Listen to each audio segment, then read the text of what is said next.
सलातो व सलामन अलैका या रसूल अल्लाह सल्लल्लाहु ताला अलैहि वसल्लम। हज़रत मोहतरम अल्लाह तबारक व तआला ने जब हमारे और आपके नबी को मेराज की रात अपने दीदार के लिए बुलाया, अल्लाह के रसूल सल्लल्लाहु ताला अलैहि वसल्लम जब अल्लाह तबारक व तआला की बारगाहे खास में पहुंचे तो अल्लाह तबारक व तआला ने हमारे नबी से और अपने महबूब बंदे यानी हम सबके आका से गुफ्तगू फरमाई, कलाम फरमाई। ज़ियारत ऐसी कि कुरान ने कहा कि वो दोनों इस तरीके से करीब हुए, फकाना क़ाब क़ौसैन औ अदना। ये नबी अलैहिस्सलातु तस्लीम और रब तबारक व तआला की कुर्बत का आलम रहा और दीदार ऐसा हुआ। नज्म इज़ा हवा मा ज़ल्ल साहिबुकुम व मा गवा व मा यंतिकु अनिल हवा इन हुआ इल्ला वहयु यूहा। हज़रत मोहतरम अल्लाह तबारक व तआला ने अपने महबूब को अपने जलवों से नवाजा, तमाम तरीके के कमालात से अल्लाह तबारक व तआला ने आपको मुस्तफीज फरमाया। और जब अल्लाह के रसूल अलैहिस्सलातु तस्लीम रब की बारगाह में हाजिरी होती है तो जब हाजिरी होती है तो मेरे आका करीम अलैहिस्सलातु तस्लीम अल्लाह तबारक व तआला की बारगाह में उलमा बयान फरमाते हैं, गौर से सुनिएगा जो आपको समझाना है। उलमा बयान फरमाते हैं, मैं नहीं कहता, हुजूर अल्लामा शेख अब्दुल हक मुहद्दिस दहलवी रहमतुल्लाहि ताला अलैहि ने एक मुफस्सल रिसाला लिखा और आप बयान फरमाते हैं कि आलम ये था कि जब हुजूर अलैहिस्सलाम अल्लाह की बारगाह में पहुंचे तो आपने फरमाया अत्तहियातु लिल्लाहि वस्सलावातु वत्तय्यिबातु, यानी तमाम तरीके के नेक आमाल, तमाम तरीके के बदनी आमाल, तमाम खूबियां जो कुछ हैं वो सिर्फ और सिर्फ अल्लाह तबारक व तआला के लिए। ये नबी ने फरमाया। जब नबी ने फरमाया तो अब रब की तरफ से नबी को पैगाम आया, अस्सलामु अलैका, ए नबी आप पर सलामती हो, अस्सलामु अलैका व अला इबादिल्लाहि सालिहीन, और आपके जो नेक उम्मती हैं, जो अल्लाह के नेक बंदे हैं, उन पर सलामती हो। जब अल्लाह सलामती भेज रहा है नबी पर, जब अल्लाह सलामती भेज रहा है अपने नेक बंदों पर, तो सलाम आया नबी के पास। तो नबी ने जब रब तबारक व तआला की बारगाह में उस तोहफे को कबूल किया तो इस अंदाज में कहा, अस्सलामु अलैना, ए मौला तू हम पे सलाम भेज रहा है तो वो सलाम सिर्फ मुझ मोहम्मद पे नहीं बल्कि ए अल्लाह तूने नेकों पे तो सलाम पहुंचा दिया, लेकिन मेरी गुनहगार उम्मत कहाँ जाएगी, मेरे गुनहगार बंदे कहाँ जाएंगे। तो नबी ने अस्सलामु अलैना फरमाया कि सलामती मुझ पे हो और मेरे गुनहगार बंदों पर हो। हज़रत मोहतरम जब अल्लाह के रसूल अलैहिस्सलातु तस्लीम ने फरमाया अस्सलामु अलैना, हज़रत मोहतरम फरिश्तों ने कहा कि नबी अलैहिस्सलातु तस्लीम के इन तमाम बातों को देखते हुए अशहदु अल्ला इलाहा इल्लल्लाहु व अशहदु अन्ना मुहम्मदन अब्दुहु व रसूलुहु। हज़रत मोहतरम जब ये मुकालमा हुआ तो ये कहा हुआ अल्लाह तबारक व तआला की बारगाह में, एक जुमला नबी का, फिर अल्लाह का, फिर नबी का, फिर फरिश्तों का। अब ये जब सारा मिला तो ये नाम पड़ गया किसका, तहियात का। रब तबारक व तआला की तरफ से हुक्म हुआ, महबूब जो मैं तुम्हें अता करने वाला हूँ, अपने कुर्ब का सबसे करीब होने का जरिया वो जो मेरी नमाजें हैं जो तुम पर और तुम्हारी उम्मत पे फर्ज होगी। अब तुम्हारी उम्मत के लिए लाजिम है कि जब भी वो नमाज पढ़े तो वो नमाज में इसी को जो हमारे दरमियान, तुम्हारे दरमियान और फरिश्तों के दरमियान मुकालमा हुआ, इसको नमाज में अपने लिए वाजिब कर ले कि बगैर इसके उसकी नमाज नहीं होनी। और जब ये मुकालमा होगा तो मर्तबा ये होगा कि मेरा उम्मती नमाज में खड़ा होगा मेरी बारगाह में, और जब वो कलाम पढ़ेगा कुरान तो मुझसे बातें करता हुआ नजर आएगा। और जब तहियात पढ़ के तुम्हारे जरिए मेरी बारगाह बारगाह में वसीला पेश करेगा, अत्तहियात पढ़ते ही बाबे रहमत खुल जाएगा, सलामती पढ़ते ही उसके ऊपर सलामती होने लगेगी, और जब वो सलामती कबूल कर लेगा और तेरा उम्मती होने का गवाही देगा तो उसकी नमाज भी कबूल होगी और वो मेरी बारगाह में भी कबूल होगी। नारे तकबीर, नारे रिसालत, फैज़ाने गौसे आज़म, औलादे गौस पाक, शाह हुजूर रिज़वान वहदा कादरी, आमदे हुजूर फैज़ान वहदा कादरी, खानकाए पीर शरीफ मुफ्ती फैज़ान वहदा इस्माइल। मैं सोचा कि मेरा नाम अल्लाह माफ करे। हाँ, बहरहाल हज़रात मोहतरम, खुसूसियत के साथ जो नौजवान हैं, खिताब आपसे, तकरीर आपके लिए, जो पैगाम होगा वो पैगाम आपके लिए। लिहाजा थोड़ी देर के लिए आप अपने जिस्मों से सुस्ती को निकाल दें, थोड़ी देर के लिए आप अपने अंदर इश्क की आग जलाएं, चाशनी पैदा करें, मोहब्बत के साथ गुफ्तगू को सुने। इंशाअल्लाह रहमान ये आज का जलसा हमारे लिए, आपके लिए, और कल क़यामत में यही जलसा हमारे लिए और आपके लिए अल्लाह की बारगाह में इंशाअल्लाह बख्शिश का जरिया बनता हुआ नजर आएगा। मेरे अजीजों, मेरे मोहतरम, अल्लाह के रसूल अलैहिस्सलातु तस्लीम जब तशरीफ ले गए तो अल्लाह तबारक व तआला ने 50 वक्त की नमाज दी। कितने वक्तों की, जरा जोर से जी, 50 वक्तों की नमाज दी। अब 50 वक्तों की नमाज अल्लाह ने दी मूसा अलैहिस्सलाम। मेरे पास अभी इतना वक्त नहीं है कि मैं पूरा मेराज का वाक़या बयान करूं, मैं मुख्तसर बयान कर रहा हूं। मूसा अलैहिस्सलाम से मुलाकात हुई 7वें आसमान पर। आपने फरमाया कि इसको कम कराइए, आपकी उम्मत नहीं पढ़ पाएगी। हज़रात मोहतरम, उससे पहले जो लोग इस वाक़ये को बयान करते हैं और अपने लिए इसको दलील बनाते हैं, उनको पूरा मामला पता नहीं है कि जब मेरे नबी अलैहिस्सलाम अल्लाह की बारगाह में हाजिरी देने के लिए आप तशरीफ ले जा रहे तो पहले आप बैतुल मुक़द्दस पहुंचे और वहां पे सारे अंबिया, गौर से सुनिएगा, मैं नहीं कहता, हदीस शरीफ शाहिद है, मेरे नबी खुद फरमाते हैं, एक दो नहीं, सारे अंबिया आदम से लेके ईसा तक जितने आए थे सब बैतुल अक्सा में हाजिर थे। और हाजिरी ही नहीं दी, पहले सारे नबियों ने मेरा खुतबा पढ़ा, मेरा नाम लिया, मेरे मर्तबे को जिक्र किया, फिर हजरत इब्राहिम अलैहिस्सलाम ने मेरा हाथ पकड़ा और मेरे लिए जिब्राइल ने मुसल्ला बिछाया और हजरत इब्राहिम अलैहिस्सलाम ने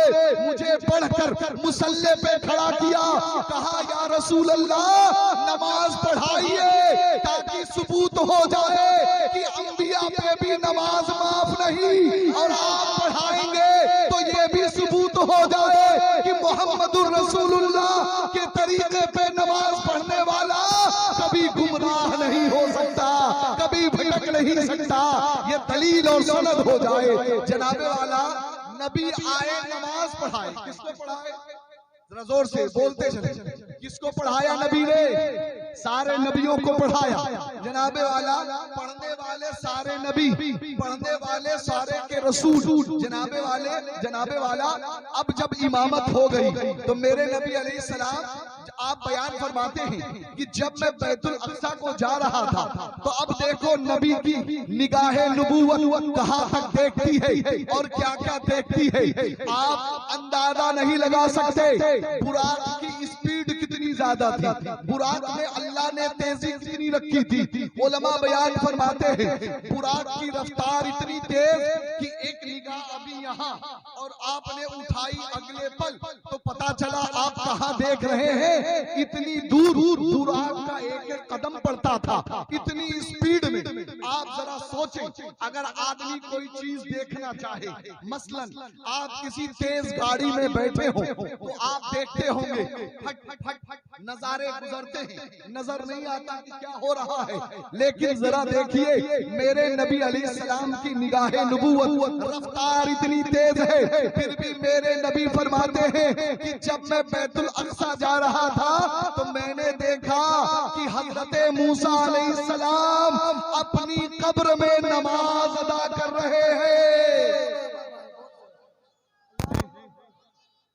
या रसूल अल्लाह, या गौसे आज़म नहीं जिंदाबाद। छोड़ेंगे। हज़रत मूसा अलैहिस्सलाम अपनी कब्र में नमाज अदा कर रहे हैं। मेरे नबी ये भी जानते हैं कि कब्र में कौन क्या कर रहा है, किस हालत में खड़ा है। और ये भी एक बात साबित हो गई, जो अल्लाह तबारक व तआला का बंदा है, जो अल्लाह की बंदगी करने वाला है, जो अपने रब से मोहब्बत करने वाला है, जो रब के फराइज से मोहब्बत करने वाला है, तो अल्लाह अपने ऐसे बंदों को जिनको अल्लाह की सुन्नतों से, अल्लाह के फराइज से मोहब्बत है, अल्लाह उनको कब्र में भी वही काम करने की दौलत अता फरमा देता है। हजरत मोहतरम, अब जरा सोचे, हम जिन बुजुर्गों को मानते हैं, अल्हम्दुलिल्लाह रब्बिल आलमीन, गौसे आजम को देखो, गौसे आजम भी आज अपनी कब्र में नमाज पढ़ते हुए नजर आएंगे।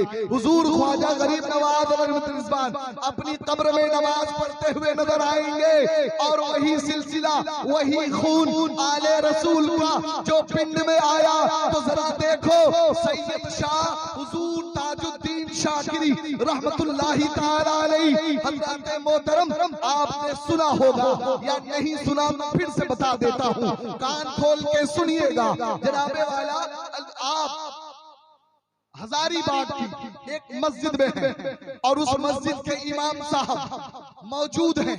उन्होंने देखा कि इधर हजरत नमाज पढ़ रहे हैं और नमाज पढ़ते पढ़ते एक वज्न का आलम तारी हुआ, एक कैफियत उठी। और एक बात याद रखें, जब बंदा अपने रब की बारगाह में दिल लगा लेता है, मोहब्बत से नमाज पढ़ता है, तो मेरे नबी खुद फरमाते हैं, ऐ लोगों, तुम नमाज ऐसे पढ़ो गोया कि तुम अल्लाह की ज़ियारत कर रहे हो। किसकी? जरा जोर से बोलिए, किसकी? अल्लाह की ज़ियारत कर रहे हो। ये मर्तबा होना चाहिए तुम्हारा कि जब नमाज में खड़े हो तो अल्लाह का दीदार कर लो।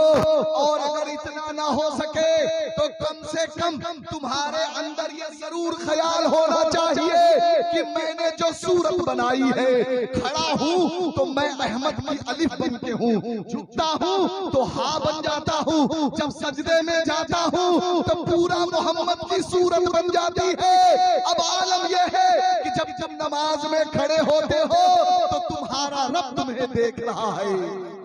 जी, जब महबूब की अदा बनेगी, जब महबूब का नक्शा बनेगा, जब महबूब की सूरत बनेगी, तो वो खालिक खुद देखता हुआ नजर आएगा कि मेरा बंदा, मेरा मेरा मेरा बंदा, मेरा गुलाम मेरे महबूब की सूरत बनाता हुआ नजर आ रहा है। हजरत मोहतरम, अल्लाह तबारक व तआला ने ये शान अता फरमाई, अपनी कब्रों में औलिया उज़्ज़ाम नमाज पढ़ते हुए नजर आते हैं। हुजूर सैयद शाह ताजुद्दीन शाकिर रहमतुल्लाहि ताला अलैहि नमाज में नियत बांधे हुए हैं।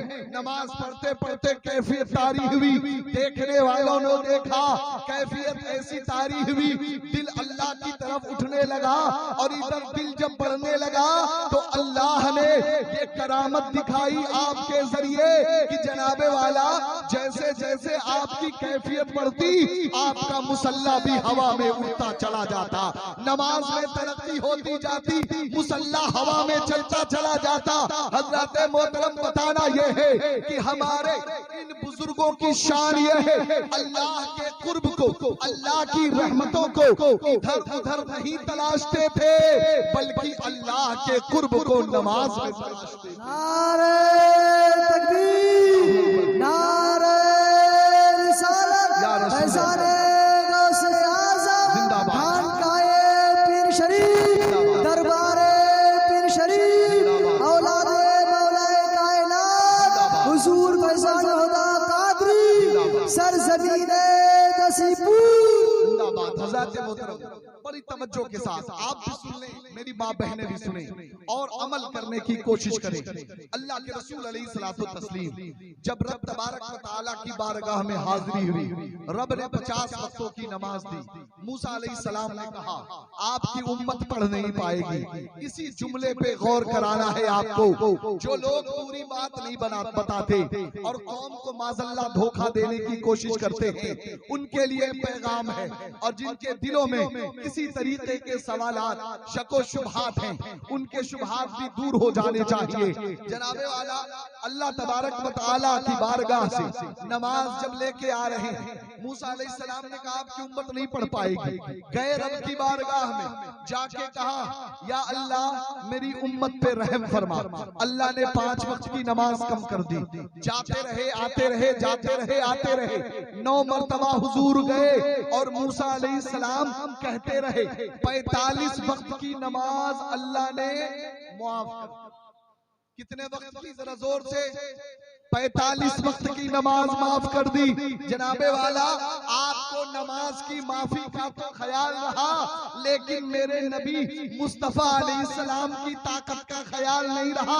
अरे जरा देखो, अल्लाह ये भी दिखा रहा है कि मैंने जो तुम लोगों को अपना आखिरी महबूब, अपना नबी दिया है, ये कितना मुझे प्यारा है। मूसा मेरी जियारत मांगते रहे, लंतरानी कहता रहा, लेकिन मेरा हबीब इसने जियारत नहीं मांगी, बल्कि मैं खुद इसको बुला के अपनी जियारत दे रहा हूँ। और 1-2 बार नहीं, बल्कि मामला ये है, अरे जब तक अल्लाह ना चाहे कायनात में कुछ नहीं हो सकता। तो साबित ये हुआ कि अल्लाह खुद चाहता था कि वो अपने हबीब की बार बार जियारत करे। अल्लाह तबारक व तआला की खुद ये मर्जी थी कि अपने महबूब की बार बार जियारत करे। बुलाता रहा, जियारत होती रही, 5 वक्तों की नमाज बची। अब रब की रहमत देखो, एक बात हमेशा याद रखिए, रब तबारक व तआला बड़ा करीम है, हमारा रब बड़ा रऊफ है, हमारा रब बड़ा गफूर है। अपने बंदों से जब रब ने कोई वादा कर दिया तो अल्लाह तबारक व तआला फिर उसमें कमी नहीं करता है। अल्लाह ने पहले 50 वक्तों की नमाज दी, 50 वक्तों की नमाज पढ़ते तो कितना सवाब मिलता, लेकिन अब बची 50। लेकिन अब रब का वादा हो चुका है कि 50 वक्तों की नमाज होगी, लेकिन अब बची 5। तो रब तबारक व तआला की रहमत देखो मेरे प्यारे, अल्लाह तबारक व तआला ने अपने हबीब से कहा, ऐ मोहम्मद आपकी उम्मत पढ़ेगी 5 वक्तों की नमाज, लेकिन मैं खालिक अपने वादे के मुताबिक उनको 50 वक्तों का सवाब अता फरमाऊंगा। जी है 5, पढ़ेगी 5, लेकिन सवाब मिलेगा तो कितना? जोर से कितना मिलेगा? जरा जोर से कितना? हाँ इधर देखिए, इधर जनाबे वाला आप हज़रात तवज्जो अपनी इधर रखें, गौर से सुनते और समझते चले। मैं क्या बयान कर रहा था, आज तक आपसे बहुत से लोग बोल रहे हैं कि अभी तक हालात सुधरे नहीं, बात समझ में आई थी। जनाबे वाला मेरा सोचो तो सही, ये हुजूर सैयद शाह कमरुल हुदा का फैजान है कि आपकी किताबें वक्त के उलमा पढ़कर अपनी इस्लाह कर लेते थे, आपको देखकर वक्त के बिगड़े हुए संवर जाया करते थे, आपको देखकर बहुत से बातिल ताकतों के मानने वाले तौबा करके सच्चे मुसलमान हो जाया करते थे। आपको अल्लाह ने वो ताकतों इख्तियार दिया कि जनाबे वाला यहाँ पे बैठे लोगों ने जिन्होंने देखा होगा करामतों का ये आलम था, गौसे आजम के उस बेटे का, आसमान में अगर बारिश हो रही है उंगली से इशारा कर दे तो जनाबे वाला बारिश ठहर जाए, अगर तूफान आया हो अपनी छड़ी को पानी पे मार दे तो तूफान वापस चला जाए। जनाबे वाला ये शान थी उनकी, लेकिन आज तक अगर हमारे अंदर बदलाव पैदा नहीं हो रहा तो इसमें किसी तरीके से खानकाहे पिंड की मेहनतों की कमी नहीं है, कमी है तो सिर्फ हमारी तवज्जो की कमी है। किसकी कमी है? जरा जोर से बोलिए, जरा जोर से, किसकी? हमारी तवज्जो की। जनाबे वाला हम ध्यान नहीं देते, हम जलसे में बैठकर आप यहाँ पे देखें गुफ्तगू सुन रहे हैं, लेकिन किसी का ध्यान इधर, किसी का ध्यान उधर, कोई कुछ देख रहा है। जनाबे वाला ऐसे काम नहीं चलता। अरे जरा सोचो तो सही, महशर में मेरे नबी अलैहिस्सलाम को अल्लाह तबारक व तआला मकामे महमूद अता करेगा। मेरे नबी एक मकाम पे खड़े होंगे और मेरे नबी के हाथों में एक झंडा होगा जो लिवाउल हम्द कहलाएगा। मेरे नबी के सामने जितने नबी हैं, जितनी उम्मतें हैं, सब खड़ी होंगी, सब पे सब बांधे हुए, और सब नबी को देख रहे होंगे, और नबी अपने गुनहगार उम्मत को देख रहे होंगे। नबी अल्लाह की तारीफ बयान कर रहे होंगे, और जो नीचे खड़े होंगे वो नबी की तारीफ बयान कर रहे होंगे। जनाबे वाला जरा सोचो, एक पैगाम दे रहा हूँ आपको, ये मौका कब मिलेगा आपको? हश्र के मैदान में। लेकिन किसी को प्रैक्टिस ना हो, किसी को तरीका पता ना हो, और सामने अगर कोई आ जाए तो वो बेअदबी कर देगा, गुस्ताखी कर देगा, क्योंकि उसने पहले वो काम किया ही नहीं है, उसको पता ही नहीं है। अल्लाह का शुक्र अदा करो, अल्लाह ने तुम्हें अपने हबीब के बेटों को देकर अपने महबूब की सूरत भी दिखा दी, और ये मेंबरे रसूल देकर तुम्हें हश्र के मैदान का मकामे महमूद का तरीका भी बता दिया कि जिस तरीके से मेरा महबूब का बेटा आया है तो तेरी तवज्जो इधर होनी चाहिए। आदत बना लो ताकि जब हश्र में मेरा महबूब आए तो तुम्हारी तवज्जो इधर उधर नहीं बल्कि मेरे हबीब की तरफ होनी चाहिए। नारे तकबीर, नारे रिसालत, जश्न गौसुल वरा कॉन्फ्रेंस, आमदे हुजूर फैजान खुदा कादरी, खानकाए पीर शरीफ। हज़रात मोहतरम तवज्जो बना के रखें, संभाल के रखें, समझने की कोशिश करें। अल्लाह तबारक व तआला ने अपने हबीब को फरमाया, आपकी उम्मत पढ़ेगी 5 वक्त की, सवाब दूंगा 50 वक्तों की। जनाबे वाला मूसा अलैहिस्सलाम कहते रहे अभी भी ज्यादा है, कम कराइए। जुमला नोट करिए, गौर से सुनिए, ये बात मेरी नहीं है, मेरे नबी की है, मैं उसका मफहूम बयान कर रहा हूँ। मेरे नबी ने ये कहा, नहीं ए मूसा अलैहिस्सलाम, अब मैं नहीं जाता अल्लाह की बारगाह में नमाज कम कराने। क्या मेरी उम्मत इतनी गई गुजरी है कि मेरी उम्मत 5 वक्तों की नमाज भी न पढ़ पाएगी? अरे मुझे रब की बारगाह में जाने से हया आती है। क्या आती है? जरा जोर से बोले। हया। हया के माने यूं कह लीजिए शर्म आ रही है। यानी जरा सोचें, जिस रब ने 50 वक्त का नमाज, 50 वक्तों की नमाज दी, उस रब ने अपने करम से 5 वक्त की नमाज कर दी, फिर भी अगर नबी का उम्मती होने का दावा करे और उसे न पढ़ पाए, न अदा कर पाए, तो जनाबे वाला बताइए हमारे नबी को तकलीफ न होगी? होगी कि नहीं होगी? जी ए मेरे नौजवान बाबू, ए मेरे लाल, मत हंसो मेरे लाल, कितना हंसोगे? हंस हंस के तो तुमने पूरा वक्त जाया कर दिया। परेशान मत हो, तकरीर आपके लिए नहीं, आप बस थोड़ा तवज्जो से बैठो। ये महफिल रसूल है, यहाँ पे मेरे नबी अलैहिस्सलातो तस्लीम की आमद होती है। अल्लाह के रसूल देखते हैं, जानते हैं कौन मेरा गुलाम आया है, किस हालत में बैठा है। आप आए हैं कि मैं नबी का जिक्र सुनने आया हूँ, लेकिन आपका दिल नबी के जिक्र से खाली है, मोहब्बतों से खाली है, तो जनाबे वाला फिर आप कुछ लेके नहीं जाएंगे। आप सुबह होते ही सब कुछ भूल जाएंगे। जब तक आपका दिल इश्क़े रसालत में तड़पे नहीं, नबी की याद में जले नहीं, नबी की याद में जलने की आप आदत न बनाएंगे, रातों में रो रो कर नबी की याद में अपने आंखों को न भिगाएंगे, उस वक्त तक आपको ईमान की चाशनी मिल नहीं सकती। जरा देखो तो सही, हमारे सहाबा का आलम ये था कि रात की तन्हाई में उठकर मुसल्ला बिछाकर रब की बारगाह में सजदा रेज है, रोते चले जा रहे हैं, रोते चले जा रहे हैं, रोए जा रहे हैं। जनाबे वाला लोगों ने देखा है, ऐ उमर तुम्हारे चेहरे पे ये निशान कैसे आ गए? तो हजरत उमर रज़ियल्लाहु ताला अन्हु फरमाते हैं कि नबी के विसाल के बाद मेरी आंखों से आंसू थे। मोहतरम ये सहाबा की मोहब्बतों का आलम ये था, अल्लाह का डर, अल्लाह का खौफ, नबी की सुन्नतों का अमल, कि नबी अलैहिस्सलाम ये अमल करते थे, नबी अलैहिस्सलाम ये अमल करते थे, चलो मैं भी ऐसा कर लेता हूँ। जनाबे वाला ये हमारे सहाबा का तरीका था। अगर आप भी सच्चे मुसलमान हैं, आप भी सच्चे अकीदतमंद हैं, आप भी अपने नबी से सच्ची मोहब्बत करते हैं, तो जनाबे वाला जबान से मोहब्बत करने वाले मत बनिए, अमल से करके बताइए। बताइए, दिखाइए और समझा दीजिए जमाने को कि देखो, अगर तुम्हें देखना है आशिक रसूल कैसा होता है तो आओ हमारी बस्ती में, जिस घर में जाओगे तुम्हें नमाजी मिलेगा और जो नमाजी है वही आशिक रसूल है। नारे तकबीर, नारे रिसालत, मसलके आला हज़रत फैज़ाने गौसे आज़म, फैज़ाने गौसे आज़म, खानकाए पीर शरीफ, जश्ने गौसुल वरा कॉन्फ्रेंस। हज़रात मोहतरम, एक बात गौर से सुने। अल्लाह के रसूल सल्लल्लाहु ताला अलैहि वसल्लम के इस दुनिया से तशरीफ ले जाने के बाद हजरत अबू बकर सिद्दीक रदियल्लाहु ताला अन्हु मुसलमानों के खलीफा हुए।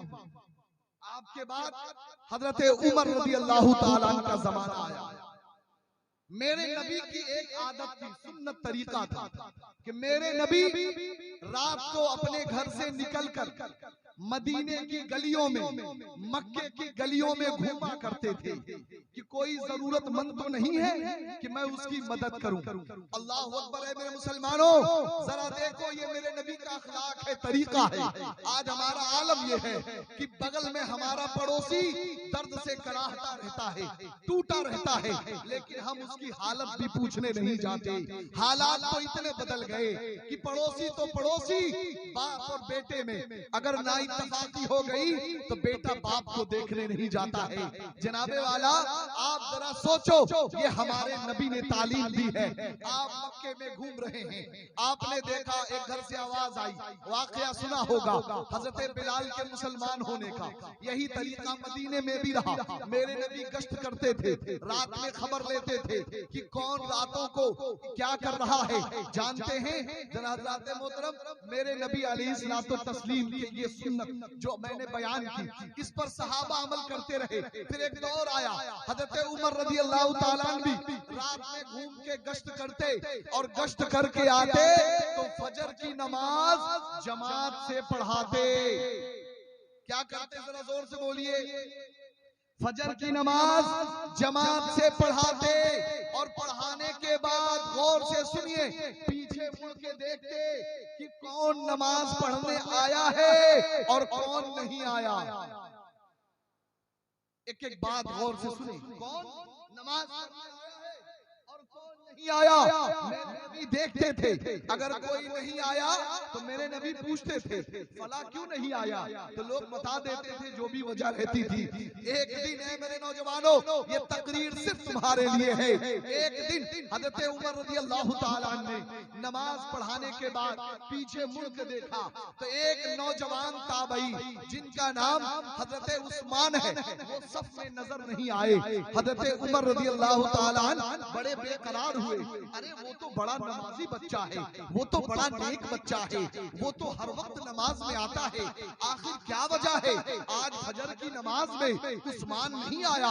हजरत उमर बेकरार हो गए, नमाज पढ़ा के सीधा हजरत उस्मान के घर पहुंचे और उनकी अम्मी से पूछा, अरे खैरियत तो है, आज आपका बेटा फजर में नमाज पढ़ने नहीं आया, मेरे पीछे जमात में वो नहीं खड़ा था। अम्मी ने कहा, गौर से सुनो मेरे नौजवानों, मेरी बहनें भी सुने। अम्मी ने कहा कि ए हजरत उमर खलीफतुल मुस्लिमीन, आप तो जानते हैं कि मेरा बेटा इबादत में क्या मकाम रखता है, उसका तकवा, उसकी परहेजगारी, उसकी नेकी सारे मदीने में मशहूर है।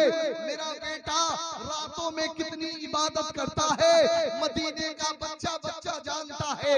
मेरा बेटा तहज्जुद गुजार है, सब कोई जानते हैं, आप भी जानते हैं। तो हो सकता है मेरा बेटा रात भर नमाज पढ़ता हो और कहीं आंख लग गई हो फजर में तो वो सो गया हो, या ये हो सकता है कि मेरे बेटे ने फजर को अव्वले वक्त में पढ़ लिया हो और मस्जिद न गया हो। गौर से सुनो मेरे नौजवानों, ये बात हो रही है हजरत उमर के सामने, बात हो रही है एक ताबई की जिनका तकवा, जिनकी तहारत पूरे मदीने को मालूम है।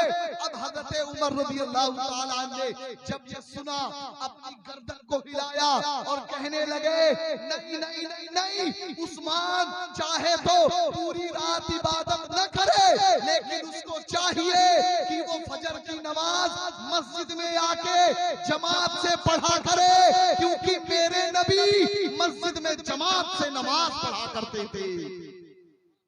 मेरे नबी का सुन्नत तरीका ये कि मेरे नबी मस्जिद में जमात से नमाज पढ़ा करते थे। ऐ मेरे नौजवानों, जरा दिल पे हाथ रख के सोचो, हमारे बारे में तो खबर ही नहीं है हम तन्हाई में कौन सा गुनाह करते हैं, हम रात रात भर जग के क्या करते हैं, हम रातों को कौन से कामों में बर्बाद करते हैं। लेकिन वहां पर एक ताबई है जिनके बारे में पता है कि वो अल्लाह की इबादत करते हैं। हमारी तरह मोबाइल लेके अपनी रातों को खराब नहीं करने वाले, लेकिन इसके बावजूद उनको छुटकारा नहीं मिला। कहा अगर तुझे नबी से प्यार है, अपने रसूल से प्यार है, तो तू घर में नमाज न पढ़ा कर बल्कि मस्जिद में आके जमात से नमाज पढ़ा कर। ये तरीका है। तो अब सवाल ये पैदा हुआ, आपको भी अपने नबी से मोहब्बत है कि नहीं? जोर से जी है ना मोहब्बत? जी जी जी जी। ये तो मैंने आपको समझाने के लिए पूछ लिया। वैसे जनाबे वाला एक बात याद रखें, कभी भी ये सब नहीं पूछना चाहिए नबी से मोहब्बत है तो हाथ उठा के बताओ, मचल के बताओ, नहीं।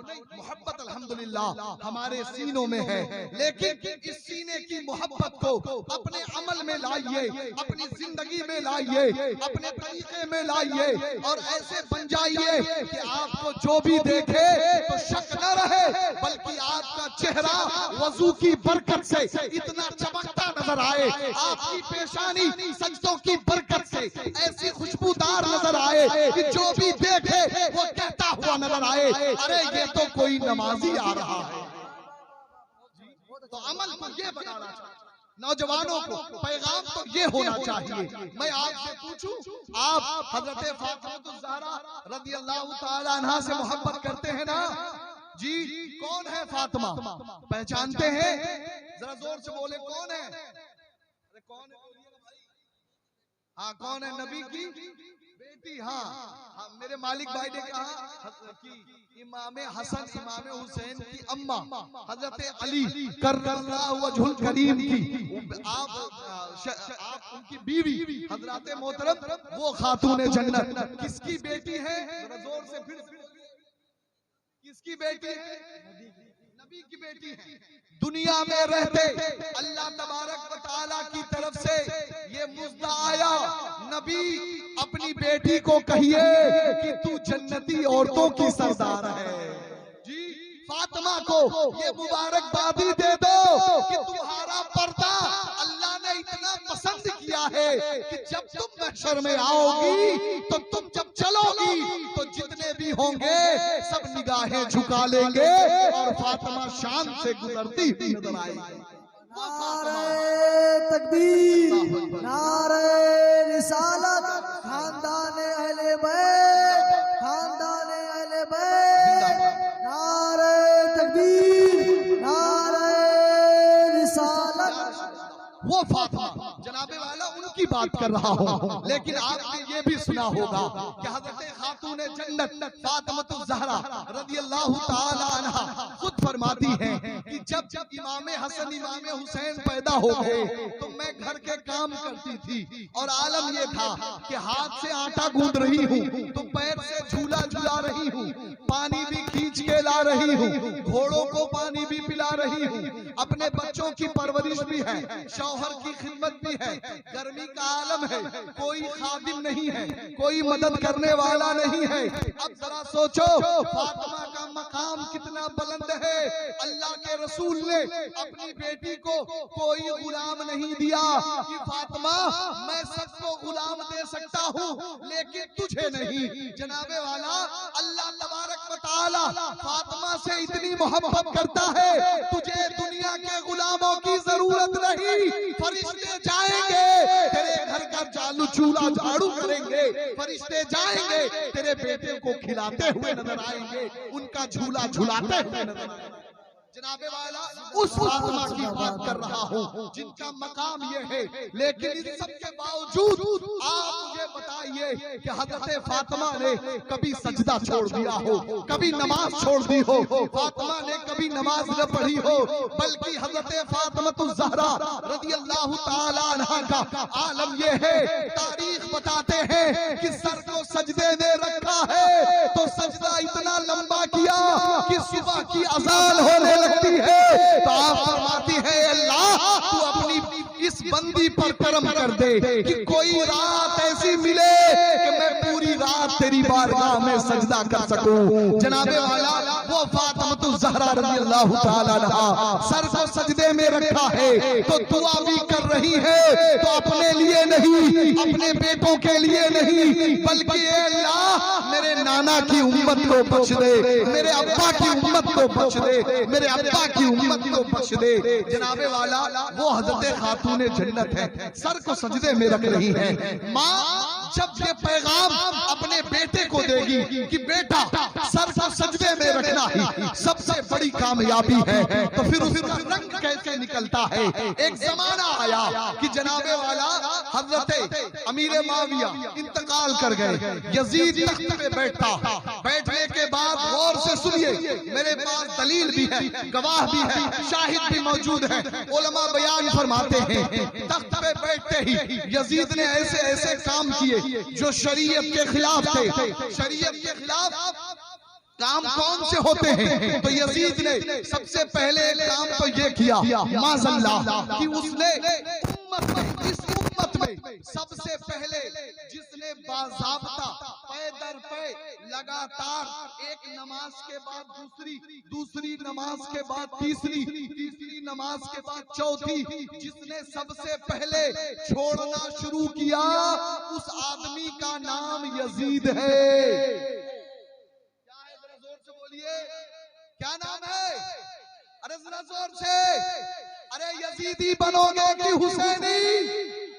इस उम्मत में सबसे पहले जिसने बाज़ाब्ता नमाजें छोड़ी उस आदमी का नाम यजीद है। जनाबे वाला मालूम ये चला नमाज छोड़ना यजीदियों का काम है, यजीदी ये काम किया करते हैं। इतना ही नहीं बल्कि वही यजीद शरीयत नबी की शरीयत को बदलने पे लगा। उसने माज़अल्लाह नाच गाना शुरू करा दिया, अपने सामने नाचने गाने वालियों को रखता, शराब पीता, शराब की शायरी करता, नाच गाने होते। इस उम्मत में खुराफात की शुरुआत किसने की? जोर से नाम लीजिए, यजीद ने। जनाबे वाला यजीद नाच गाने करता। अब यहाँ से एक पैगाम आप लोग भी ले लो, जनाबे वाला नाच गाना करना, गाना बजाना करना, ये किसका काम है? आवाज नहीं आई, जरा जोर से, किसका काम है? अरे तुम लोग बोलो, नौजवान कहाँ गए? किसका काम है? कमेटी वाले कहाँ भाग गए? किसका काम है? यजीद का। तो आप बताइए यजीद वाला काम करोगे या हुसैन वाला काम करोगे? हुसैन वाला करोगे ना? तो जनाबे वाला इमाम हुसैन का आलम यह है कि आप अपने घर में रहकर इमाम हुसैन रोजाना 200 रकात नफिल नमाज पढ़ा करते थे। कितना? जरा जोर से बोलिए। 200 रकात नफिल नमाज इमाम हुसैन अपने घर में पढ़ते थे। अरे चलो तुम ना पढ़ पाओ 200 रकात तो जनाबे वाला रोजाना 2 ही रकात पढ़ लो। अरे 2 नहीं पढ़ सकते तो 4 पढ़ लो, कि मेरे नबी की हदीस पाक है कि जिसने सुबह इशराक की नमाज पढ़ी अल्लाह तबारक व तआला उसे मकबूल उम्रे का सवाब अता फरमाता है। उम्रा करना चाहते हो, उम्रा करने के लिए जाना चाहते हो, आपके पास पैसे नहीं है, घबराने की जरूरत नहीं है, रोजाना 2 रकात नमाज इशराक पढ़ते रहिए, अल्लाह आपको रोज उम्रे का सवाब अता फरमाएगा। हज़रत मोहतरम बताना यह है, यजीद गाना गाता, यजीद ढोल बाजे करता, यजीद माज़अल्लाह नाच की महफिलें लगाता। आज जरा सोचिए, दिल पे हाथ रखे, इमाम हुसैन करबला के मैदान में जिन चीजों के लिए लड़े थे उसमें यह भी था कि यजीद फांसी वो फाजिर है, नबी की शरीयत के खिलाफ लड़ने वाला है। आप तुम बताओ, अपने आप को कहते हो कि हम हुसैनी है, हम रिजवानी है, हम महसनी है, हम कमरी है, हम शाकिरी है, हम पिंड के मानने वाले हैं। अरे पिंड का पैगाम हुसैनी पैगाम है। नाच गाने करना यजीदियों का काम है। अब जो लोग अपने घर में शादी करें और शादी के नाम पे डीजे बजाएं, नाच गाना करें, बारात निकाले तो नाचे कूदे, जनाबे वाला ये हुसैनियों की बारात नहीं है, बल्कि ये यजीदियों की बारात है। बहुत अच्छा भाई, लाजवाब राजा भाई। तो आज के बाद आपकी बारात हुसैनी वाली चाहिए कि यजीदी वाली? हुसैनी वाली चाहिए बाबा। अगर यजीदी वाली बारात चाहिए तो सुन लो, जितने भी उलमा हैं अल्हम्दुलिल्लाह सब हुसैनी है। मैं पैगाम देता हूँ कि कोई भी हुसैनी आलिम यजीदियों के महफिल में न जाए, न उनके बच्चों का निकाह पढ़ाए। हम नहीं कर सकते, हम शरीयत के खिलाफ नहीं कर सकते। जनाबे वाला यजीद ने हमारे इमाम के सीने पर चढ़ के, हमारे इमाम के गले पर, बल्कि मैं ये कहूँ कि आपके वालिदे मोहतरम के गले पर, आपके अब्बा के गले मोहतरम पे जनाबे वाला छुरी चलाई। किस लिए चलाई? कि मेरे इमाम कहते रहे कि मैं वही करूंगा जो मेरे नाना ने कहा है। ऐ यजीद, बनाई हुई तेरी शरीयत पर हुसैन कभी तुझसे बैत न करेंगे।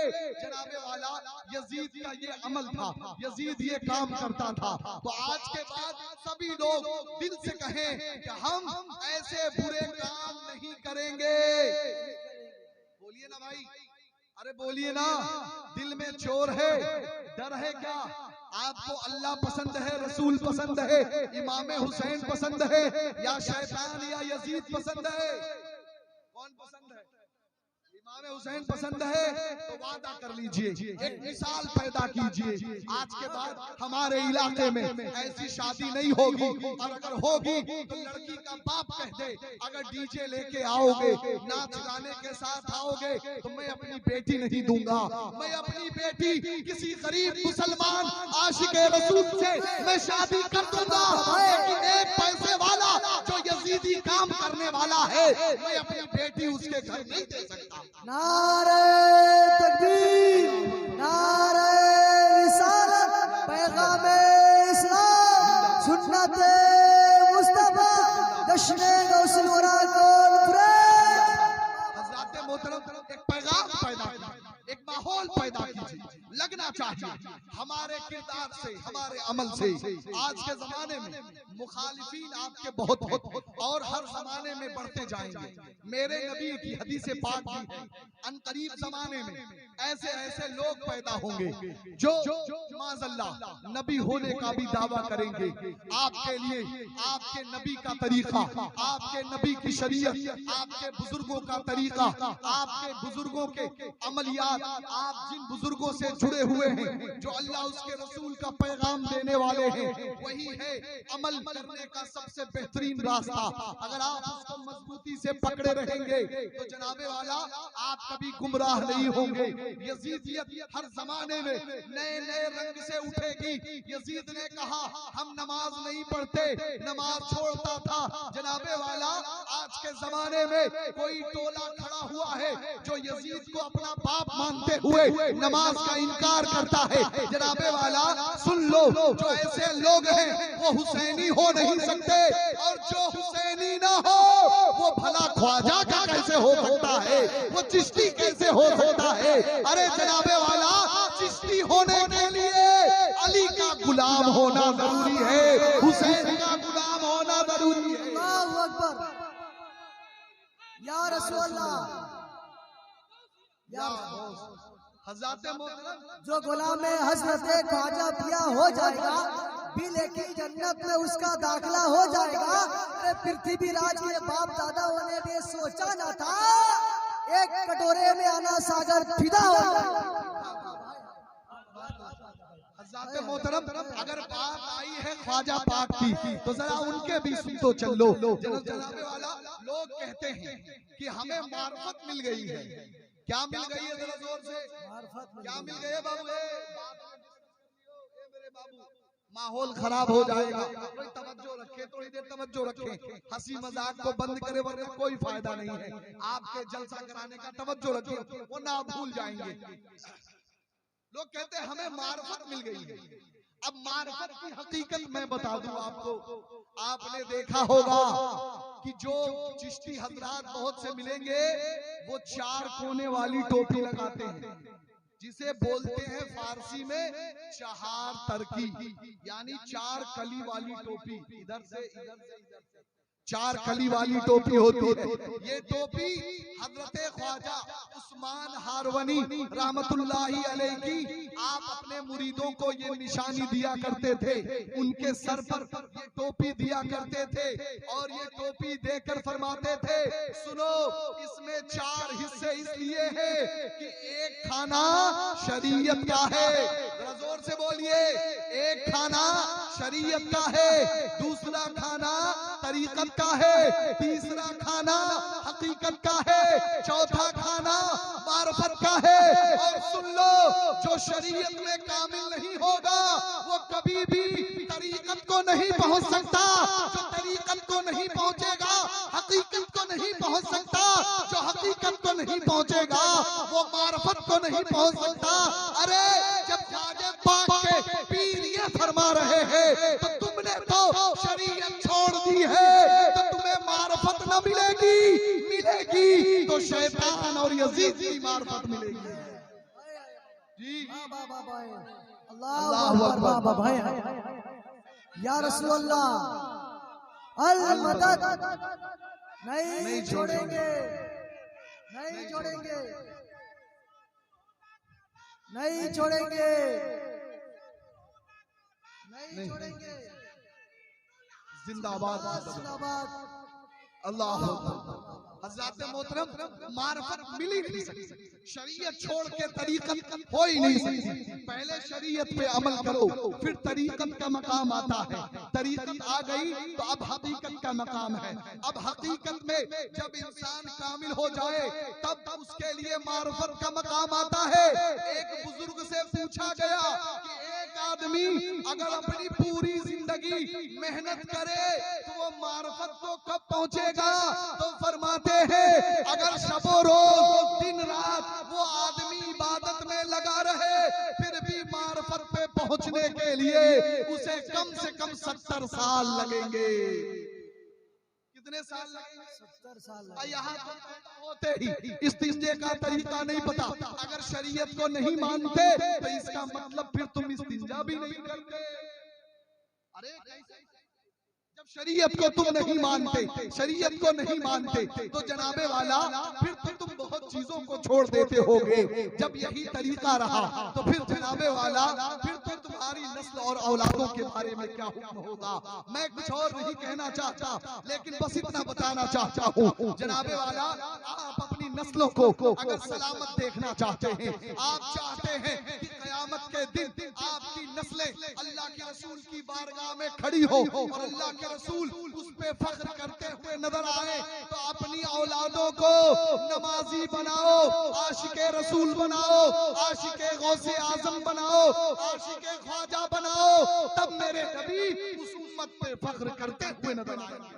अभी बात खत्म नहीं हुई तो हजरत ख्वाजा पाक बयान फरमाते हैं, मैं अपने पीर की बारगाह में गया, मैंने अपने पीर की बारगाह में कहा कि मैं मुरीद होना चाहता हूं।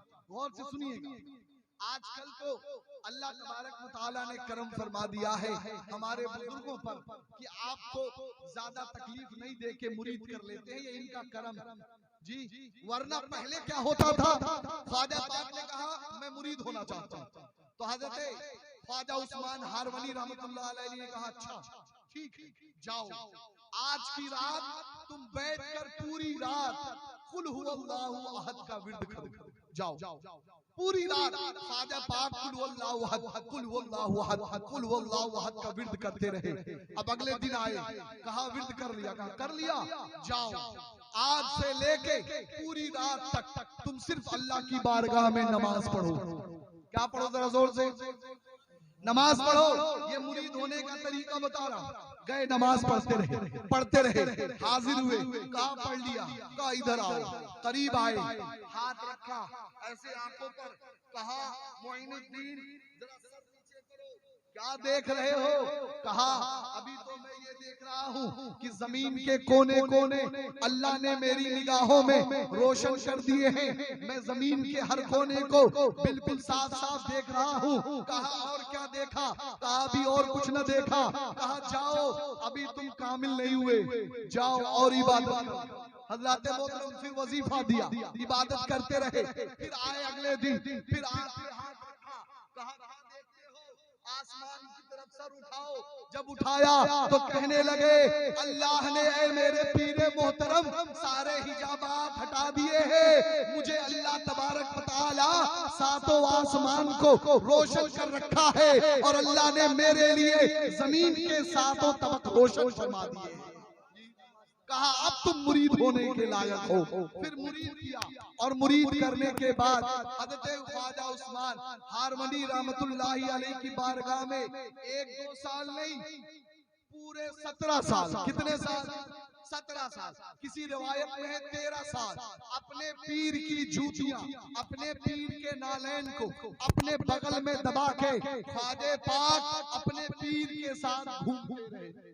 जी अरे ऐसे की दौलत ऐसे नहीं मिल जाती मार्फत। आज तो आलम ये है, आपके पास अगर पैसा है तो आप समझते हैं पीर को खरीद लेंगे, आपके पास अगर कोई चीज है आप समझते हैं पीर हमारे हैं। जनाबे वाला ये इनका करम है कि अमीरों गरीब काले गोरे किसी में इम्तियाज नहीं करते, जो भी हैं सब अल्लाह के रसूल के उम्मती हैं। मेरी जिम्मेदारी पे अल्लाह ने दिया है, सबको कबूल करते हैं। जनाबे वाला आपको कामयाबी इतनी जल्दी नहीं मिल सकती, खिदमतों की इंतहा कर दी। हज़रत ख्वाजा पाक ने जूती दबा दबा के घूमते रहे।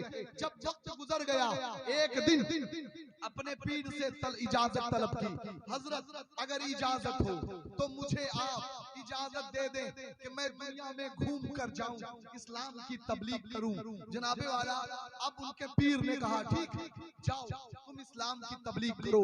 ख्वाजा पाक बयान फरमाते हैं, लिखने वाले नकल करने वाले आपके मुरीद और खलीफा हजरत ख्वाजा फरीदुद्दीन शकर रहमतुल्लाहि अलैहि हैं। किताब का नाम दलीलुल आरिफीन है। आप बयान फरमाते हैं कि ख्वाजा पाक सफर करते करते एक बार आप यमन पहुंचे, खबर मिली फला पहाड़ में एक बुजुर्ग रहते हैं और 40 सालों से उस पहाड़ से रोने की आवाज आती है, लेकिन कभी बाहर नहीं निकलते।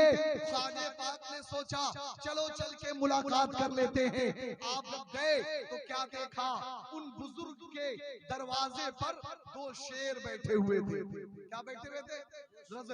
2 शेर बैठे हुए थे। ख्वाजा पाक बयान फरमाते हैं, मेरे दिल में थोड़ा सा खदशा पैदा हुआ। बुजुर्ग ने मुझे देखा, कहा बेटे डरो नहीं, चले आओ। जो अल्लाह से डरता है फिर सारी खुदाई उससे डरती है। शर्त यह है कि तुम अल्लाह से डरो, चले आओ चले आओ। जब ख्वाजा पाक गए तो ख्वाजा पाक बयान फरमाते हैं, मैंने देखा एक कमजोर आदमी, बिल्कुल जिस्म की हड्डियां नुमाया हैं, आंखों पर रोने की वजह से गड्ढे पड़ गए हैं, निशान पड़ गया है। मैंने पूछा आप क्यों रोते रहते हैं और आपका जिस्म इतना कमजोर हो गया है, क्या बात है कि आप 40 साल से रोए जा रहे हैं? गौर से सुनना मेरे मुसलमानों, जो तुम्हें समझाना है, ए चिश्तियो तुम असली चिश्ती हो, ए कादरियो तुम असली कादरी हो। जो गरीब नवाज के पैगाम पे अमल करने वाला है वो सच्चा चिश्ती है, वो सच्चा कादरी है। हुजूर ख्वाजा गरीब नवाज फरमाते हैं, वो बुजुर्ग कहने लगे मामला ये है कि पिछले करीब 30 सालों से मैं इस गार में रहकर इबादत में लगा हुआ हूँ। मेरे दिल में रोजाना बस यही ख्याल आता है कि मैंने रब की बारगाह में जो नमाज पढ़ी है वो नमाज कबूल हुई कि नहीं हुई। मैं इसीलिए अल्लाह की बारगाह में नमाज पढ़ने के बाद रोता रहता हूँ। नमाज जोर से नमाज पढ़ने के बाद रोता रहता हूँ। कौन? एक बुजुर्ग, उनका नाम था मीर अब्दुल वाहिद। वो बयान मैं इसके बाद रोता रहता, 40 सालों से रो रहा हूँ। जनाबे वाला जरा सोचो तो सही, हमारा तो ये आलम है कि हम नमाज छोड़ के भी नहीं रोते हैं, हम अल्लाह की बारगाह में हाजिरी नहीं देते फिर भी नहीं रोते हैं। लेकिन एक वो है कि नमाज पढ़ने के बाद अल्लाह की बारगाह में डर के मारे रोते हैं कि पता नहीं मेरे मौला ने मेरी नमाज कबूल की है कि नहीं की है। ऐ मेरे अजीजों, ये पैगाम ख्वाजा गरीब नवाज है। अपनी जिंदगी को बदलना है तो आपको ये तरीका इख्तियार करना पड़ेगा, अपने बुजुर्गों के तरीके और निस्बतों पे अमल करना पड़ेगा। बात यही खत्म नहीं होती, एक दो बातें आपको और सुननी है। मेरे नबी अलैहिस्सलाम की एक हदीस पाक है, मेरे नबी इरशाद फरमाते हैं, ऐ लोगों, जब भी तुम जन्नत की क्यारियों से गुजरा करो तो कुछ चुन लिया करो। जन्नत की क्यारियों से गुजरो तो कुछ चुन लिया करो। सहाबा ने कहा, या रसूल अल्लाह, ये जन्नत की क्यारी क्या है और उसमें से क्या चुन लिया करें? तो अल्लाह के रसूल ने इरशाद फरमाया, जन्नत की क्यारी अल्लाह की मस्जिदें हैं। क्या है? जरा जोर से, अल्लाह की मस्जिद है। और जो मैं चुनने को बोल रहा हूँ ना, उस मस्जिद में बैठकर तुम अल्लाह की बारगाह में जिक्र कर लिया करो, नमाज पढ़ लिया करो, तुम जन्नत के बागों से कुछ चुन लिया करोगे। हज़रात मोहतरम, जन्नत के क्यारियों में से क्यारी मस्जिद है। अल्लाह तबारक व तआला का घर मस्जिद है। हज़रात मोहतरम जरा सोचें, रब तबारक व तआला ने जन्नत की क्यारी में आपको ये मौका दिया है कि जब भी आप मस्जिद में बैठेंगे, जन्नत की क्यारी में बैठेंगे, इसका फायदा समझते हैं क्या होगा? जरा सोचिए, मेरे नबी अलैहिस्सलाम के हदीस से पाक है कि जब कोई बंदा एक बार सुभान अल्लाह वो बिहम्दिही कहता है या सुभान अल्लाहिल अज़ीम कहता है, तो अल्लाह तबारक व तआला उसके नाम से जन्नत में एक पेड़ लगा दिया करता है। जरा जोर से, क्या करता है? कहाँ लगा देता है? अरे जरा जोर से, अरे जरा, जो लोग जन्नत मांगते नहीं उनका पेड़ कहाँ लगेगा? अरे दोज़ख भी नहीं मांगते, अरे मान न मान, मान या न मान, अल्लाह की बारगाह में ये नहीं है कि नहीं मानते तो चलो, ये नहीं मानते तो चले वो, ना, अल्लाह ने फैसला कर दिया है, पहचान सिर्फ दो है, जन्नती ईमान वाला मुसलमान जन्नत में जाएगा, बदकार बदबख्त ये सारे के सारे जहन्नम में जाएंगे। और जो अल्लाह की बनाई हुई निशानियों का इनकार करे, उसको न माने, जनाबे वाला वो कुरान का इनकार करता है, और जो कुरान का इनकार करता है वो अल्लाह का इनकार करने वाला है, और अल्लाह का इनकार करने वाला कभी मुसलमान हो नहीं सकता। अल्लाह जन्नत में क्यारी लगाता है। आपका अकीदा है ना जन्नत में जाएंगे? अरे है ना अकीदा? जी हाथ उठा के बताइए, है ना जन्नत में जाने का अकीदा? जी जी है ना? तो जनाबे वाला जरा सोचो, आप मस्जिद में गए, जन्नत की क्यारी, आपने सुभान अल्लाह वो बिहम्दिही पढ़ा, जन्नत में आपके नाम से एक पेड़ लग गया। अब मेरे अमल के बारे में मुझे नहीं पता, लेकिन हर मोमिन को अल्लाह से अच्छी उम्मीद रखना चाहिए। मेरे नबी ने इरशाद फरमाया कि रब तबारक व तआला फरमाता है, हदीस कुदसी है, अना इंदा ज़न्न अबदी भी, मैं अपने बंदों के वहमो ख्याल के साथ रहता हूँ। मेरा बंदा अगर मुझसे रहमत की उम्मीद करता है तो मैं भी उस पर रहमत किया करता हूँ। जनाबे वाला, अब आप जरा देखें, हमें पता नहीं हमारे अमल कबूल हुए कि नहीं, लेकिन उम्मीद है कि इंशाअल्लाह जरूर कबूल होते होंगे और हो रहे हैं। लेकिन मरने के बाद हश्र का मैदान लगे और हश्र के मैदान में हमारे अमल अगर ऊपर नीचे हो गए और हुक्म हुआ कि इसको जहन्नम में ले जाओ, तो जनाबे वाला एक अकीदा दे रहा हूँ, गौर से सुनो समझो। उस वक्त अगर आप मस्जिद में जाते रहे होंगे और आप सुभान अल्लाह वो बिहम्दिही पढ़ते रहे होंगे, तो एक आशिक तड़प के कहेगा, ए मौला सुन सुन, माना कि मैं गुनहगार हूँ, लेकिन तेरे नबी की हदीस मैंने सुनी थी कि जो जन्नत में बैठना चाहे वो अल्लाह की मस्जिद में बैठ जाए। मैंने जन्नत में बैठने की गरज से ए अल्लाह मस्जिद में बैठा है, मैं वहां बैठ के मैंने तेरे नाम तेरे जन्नत में सुभान अल्लाह ही वो बिहम्दिही पढ़ के मैंने वहां पेड़ भी लगाया है। मौला तेरे नबी की हदीस गलत नहीं हो सकती।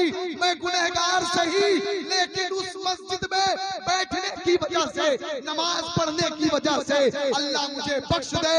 मुझे उम्मीद है अल्लाह की रहमत जोश में आएगी और अपने उम्मती को बख्शा हुआ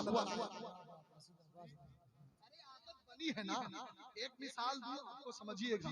एक बच्चा है इम्तिहान में कमजोर है जी, लेकिन कॉपी में लिखा है, चलो कुछ भी लिखा तो मुमकिन तो रहम, अरे चलो नहीं लिख पाया कोई बात नहीं, कम से कम लिखा तो है जी। तो उसको देख के ग्रेस मार्क लगा के 33% करके उसे पास कर।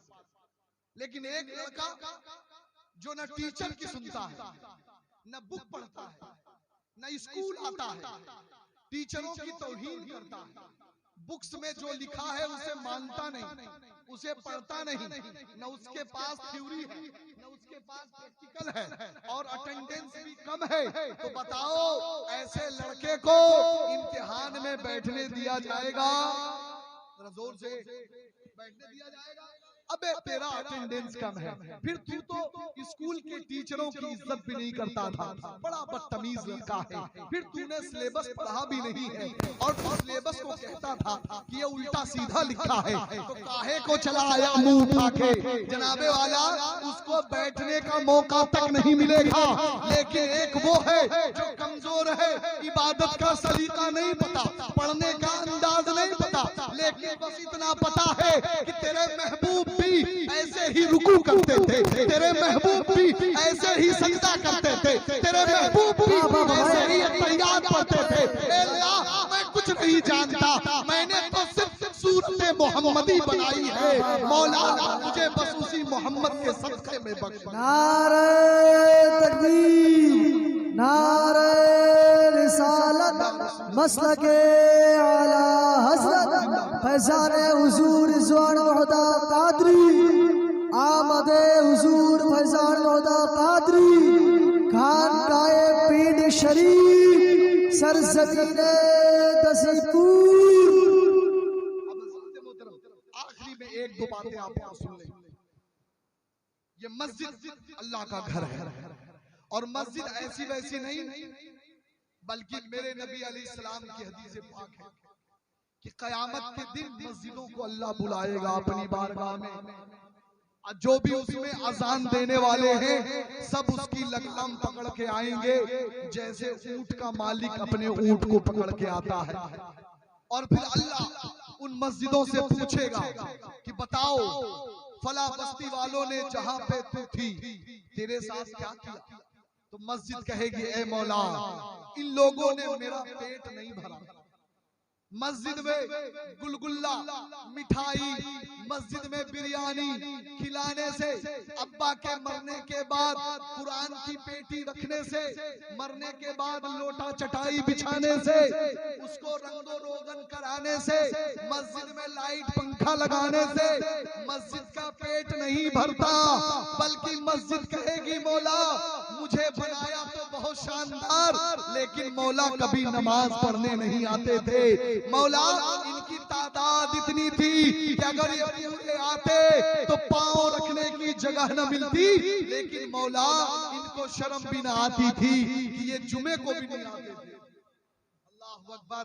जब मस्जिद का पेट खाली होगा, मस्जिद रब की बारगाह में ये कहेगी हज़रत मोहतरम अल्लाह तबारक व तआला अपनी मस्जिद की शफाअत भी सुनेगा, उसकी कही हुई बात भी सुनेगा। आप क्या जवाब देंगे जब आपको बुलाया जाएगा कि आओ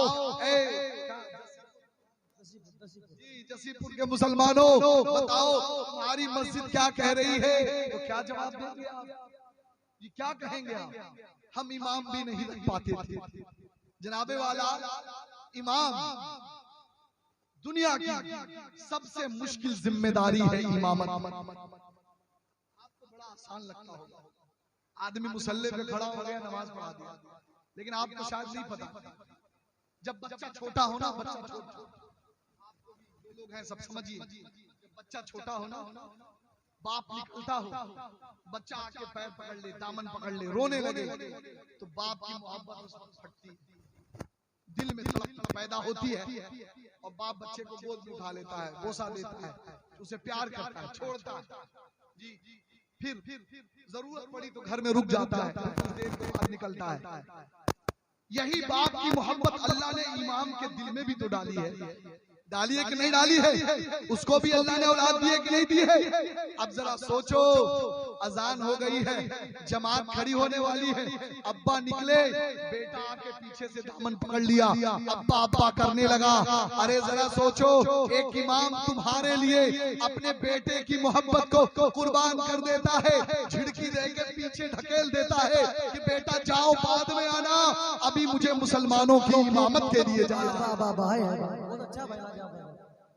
इमाम अपनी मोहब्बतों की कुर्बानी देता है। आपको अपनी बीवी प्यारी है, क्या इमाम को अपनी बीवी नहीं प्यारी? लेकिन जनाब वाला, आप अपनी बीवी के साथ सोते रहे, फजर की नमाजें भी कत्लेआम कर दी, लेकिन एक इमाम ऐसे आलम में भी जरूरत पड़ी है तो गुस्ल करके आया है, लेकिन मुसलमानों की नमाज पढ़ाता हुआ नजर आया है। और चलते चलते आपको एक मसला भी बता दूं, अगर आदमी अपनी बीवी की जरूरतों को पूरी करता है, या अपनी बीवी के साथ वो अपनी जरूरतों को पूरी करता है, सबबाशी करता है, और ये दिल में ख्याल है कि सुबह उठ के मुझे नमाज नहीं पढ़ना, तो ऐसे मुलाकात को अल्लाह शरीयत ने हराम करार दिया है। नमाज छोड़ के कोई काम किया जाए, चाहे बेटी की डोली उठे, चाहे जनाजा उठे, चाहे बेटे का खतना हो, चाहे शादी ब्याह का घर हो, अगर नमाज छोड़ के हो रहा है तो जनाबे वाला फिर न वो बात अल्लाह को कबूल है, न रसूलुल्लाह को कबूल है।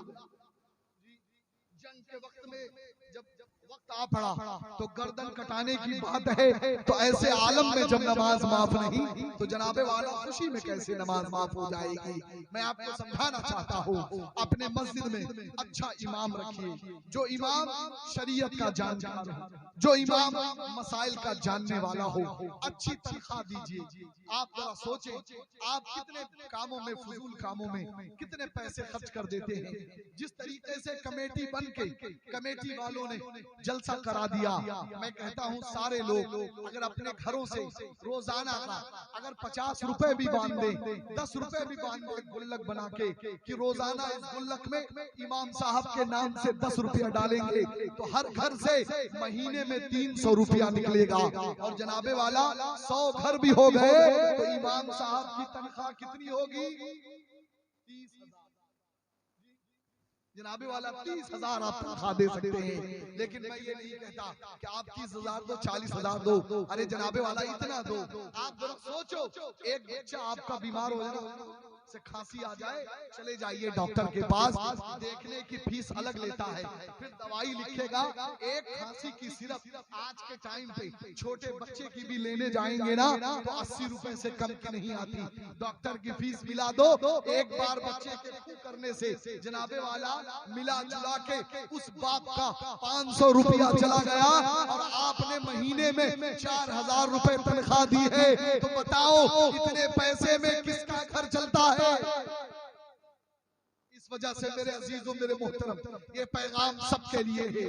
आप अपने इमामों की इज्जत करें। आप अगर अपने इमाम, वो इमाम कोई आम आदमी नहीं होता है, इमाम वो होता है जो आपकी तरफ से आपको किरत नहीं आई,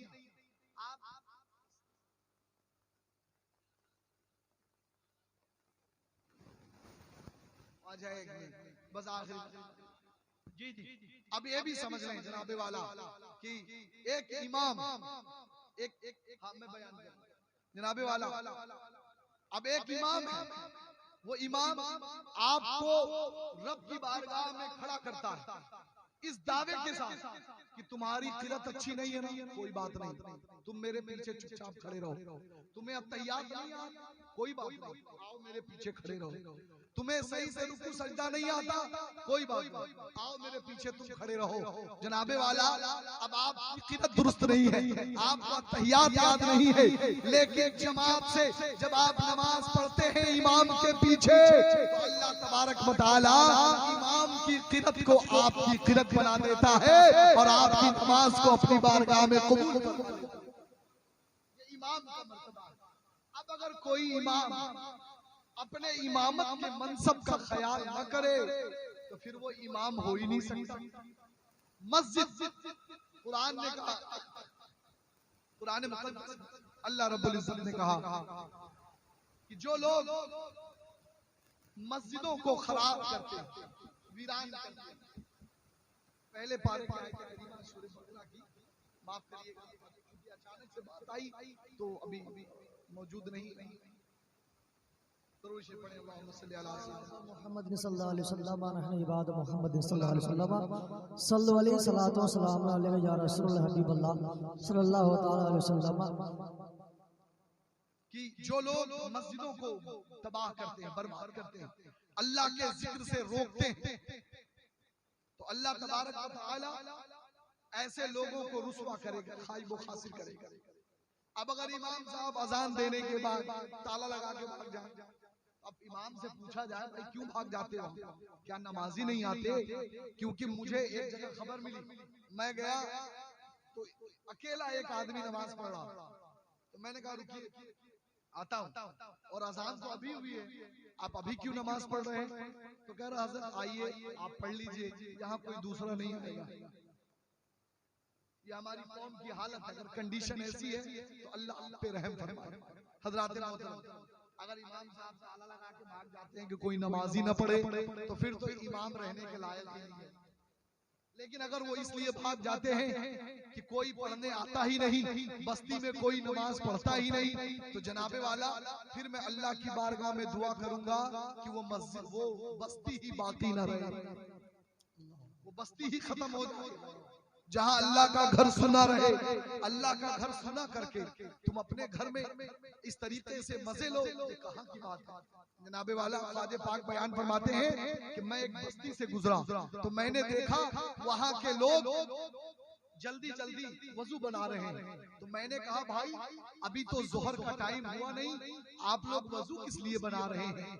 तो लोगों ने कहा हम इसलिए वजू पहले बना रहे हैं कि मेरे नबी की हदीस है कि ऐ लोगों, तुम लोग नमाज को अदा करो फौत होने से पहले। अगर हम लोग वजू बना के तैयार नहीं रहेंगे और जब अजान होगी तब तैयारी करेंगे, तो हो सकता है वजू बनाते बनाते हमारी जमात छूट जाए, हमारी नमाज छूट जाए। इस वजह से हम पहले से वजू बना के तैयार रहते हैं। जनाबे वाला ये ख्वाजा पाक बयान फरमाते हैं, तो अगर आप भी ख्वाजा पाक के सच्चे शहदाई हैं तो अपने दीन से, अपने नबी से मोहब्बत करें। कुरान ने कहा कि अल्लाह की बारगाह में इन औलियाहु इल्लल मुत्तकून, मुत्तकी लोग ही अल्लाह के वली हैं, जो परहेजगार है, जो दीन का मानने वाला है, जो शरीयत का मानने वाला है, वही मुत्तकी है। जो शरीयत को नहीं मानता वो मुत्तकी नहीं, वो अल्लाह का दोस्त नहीं। इसलिए जनाबे वाला आप अल्लाह वालों से प्यार करें। और एक बात याद रख लें, एक आखिरी बात कह के गुजर रहा हूं, अगर मैं यहाँ पे गड्ढा खोद दूं और गड्ढा खोद के कहूं यहाँ फातिया पढ़ो, समझ रहे हैं, यहाँ पर फला साहब की ये है वो है, तो जनाबे वाला जिस जगह किसी मुसलमान का जिस्म न हो, किसी मुसलमान की कब्र का सबूत न हो, ऐसी जगह फातिहा पढ़ना नाजायज और हराम है। ऐसी जगह जाना, ज़ियारत करना सब हराम है। इससे अच्छा है कि आप अल्लाह की मस्जिद को देखें, जितनी बार देखेंगे अल्लाह आपको उतना ही सवाब अता फरमाएगा। ऐ मेरे मुसलमानों, ये पैगाम आप लेके उठें और सभी लोग ये तहैया कर लें कि इंशाअल्लाह अभी कुछ देर में फजर का वक्त हो जाएगा। 4:30 बजे से फजर का वक्त शुरू है। अब हजरत की बारी है, हजरत कुछ कलमात बयान फरमाएंगे, उसके बाद दुआ होगी। दुआ के बाद न कोई औरत, न कोई मर्द, न कोई जवान, कोई कमेटी वाला, किसी को सोने की जरूरत नहीं है।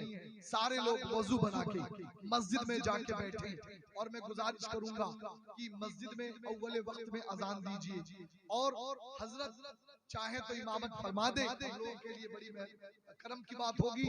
और नमाज होगी, नमाज के बाद फिर सभी लोग अपने घरों को तशरीफ ले जाएंगे। करेंगे इंशाअल्लाह, जोर से करेंगे इंशाअल्लाह जी। सारे लोग, औरतें अपने घरों में नमाज पढ़ें, मर्द मस्जिद में नमाज पढ़ें। व आखिरु दावाना अनिल हम्दुलिल्लाहि रब्बिल आलमीन, अस्तगफिरुल्लाह रब्बी मिन कुल्ली ज़ंबि व अतूबु इलैह।